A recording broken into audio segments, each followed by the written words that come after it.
প্রসঙ্গ যখন একটি বিল্ডিং তৈরি করা, তখন আমরা প্রথমেই চিন্তা করি সেই বিল্ডিংয়ের বেস বা মৌলিক ভিত্তি কীরকম হবে।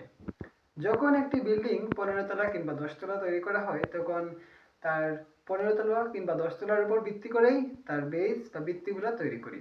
আবার যখন একটা বিল্ডিং 1 তলা কিংবা 2 তলা তৈরি করি, সেই বিল্ডিংয়ের আকার অনুযায়ী আমরা বেসটাও তৈরি করি ছোট আকারের।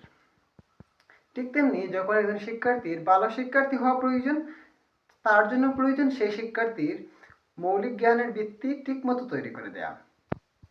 যদি সেই শিক্ষার্থী ঠিকমতো মৌলিক ভিত্তি বা বেসিক নলেজ না থাকে, তাহলে কিন্তু ভালো করার আগেই সে ভেঙে পড়বে এবং পড়াশোনার প্রতি আগ্রহ হারিয়ে ফেলবে।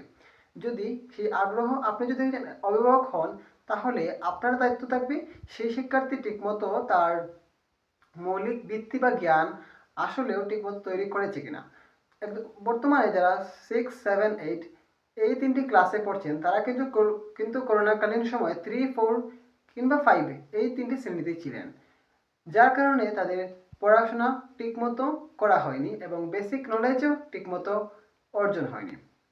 সেই উদ্দেশ্যেই আমরা স্টেপ ফর এডুকেশনের পক্ষ থেকে একটি সুন্দর এবং প্রয়োজনীয় বই নিয়ে এসেছি। বইটির নাম হচ্ছে বাংলা, ইংরেজি এবং গণিতের প্রাথমিক সমৃদ্ধি।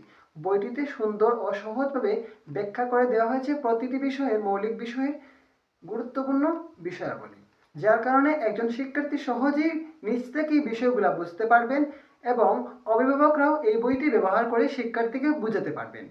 ধন্যবাদ সবাইকে। আসসালামু আলাইকুম।